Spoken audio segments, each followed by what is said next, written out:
ইংল্যান্ডকে উড়িয়ে দিল ভারত।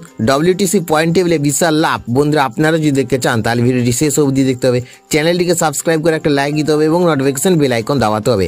ইংলিশদের মাটিতে দাঁড়িয়ে তাদেরকে মাঠ ছাড়া করেছে ভারতীয় দল। বন্ধুরা ইংলিশদের মাটিতে দাঁড়িয়ে তাদেরকে মাঠ ছাড়া করেছে ভারতীয় দল।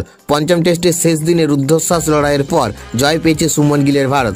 যেই পর্বে সকলেই ধরে নিয়েছিলেন ইংল্যান্ডের কাছে সিরিজ হারবে, সেখান থেকে গোটা টেস্ট সিরিজের চিত্রটাই বদলে দিয়েছে টিম ইন্ডিয়া। বন্ধুরা শেষ লগ্নে প্রসিদ্ধ কৃষ্ণা ও মোহাম্মদ সিরাজের কাঁধে কাঁধ মেলানোর লড়াই ইংরেজদের পরাস্ত করেছে ভারতীয় দল, আর তাতে বিশ্ব টেস্ট চ্যাম্পিয়নশিপের পয়েন্ট টেবিলে লাভ দিয়েছে টিম ইন্ডিয়া। বন্ধুরা ওভাল টেস্টে দুর্ধর্ষ জয়ের পর মর্যাদা রক্ষার পাশাপাশি বিশ্ব টেস্ট চ্যাম্পিয়নশিপের পয়েন্ট তালিকাতেও মাথা উঁচু করে দাঁড়িয়েছে ভারত। ম্যাচের আগে পয়েন্ট তালিকায় ভারতের অবস্থান ছিল চতুর্থ স্থানে, তবে ওভাল টেস্টে ইংল্যান্ডের কাছ থেকে জয় ছিনিয়ে নেওয়ার পর বিশ্ব টেস্ট চ্যাম্পিয়নশিপের পয়েন্ট তালিকায় তৃতীয় স্থানে উঠে এসেছে ভারত। বন্ধুরা অন্যদিকে সদ্য শেষ হওয়ার টেস্টে ভারতের মধ্যে দুটি জয় এবং দুটি পরাজয় এবং একটি ড্র নিয়ে চতুর্থ স্থানের জায়গায় পেয়েছে ইংল্যান্ড। স্লো ওভার রেটের কারণে 2 পয়েন্ট কাটা গিয়েছিল তাদের। তালিকায় শীর্ষে রয়েছে অস্ট্রেলিয়া, কারণ শেষ 3টি টেস্টে 3টিতেই জিতেছে তারা। দ্বিতীয় স্থানে রয়েছে শ্রীলঙ্কা। বিশ্ব টেস্ট চ্যাম্পিয়নশিপের পয়েন্ট তালিকায় পঞ্চম স্থানের জায়গা পেয়েছে বাংলাদেশ। তবে এখনও তালিকায় নাম উঠেনি দক্ষিণ আফ্রিকা এবং নিউজিল্যান্ডের, কারণ তারা এখনও অভিযান শুরু করেনি।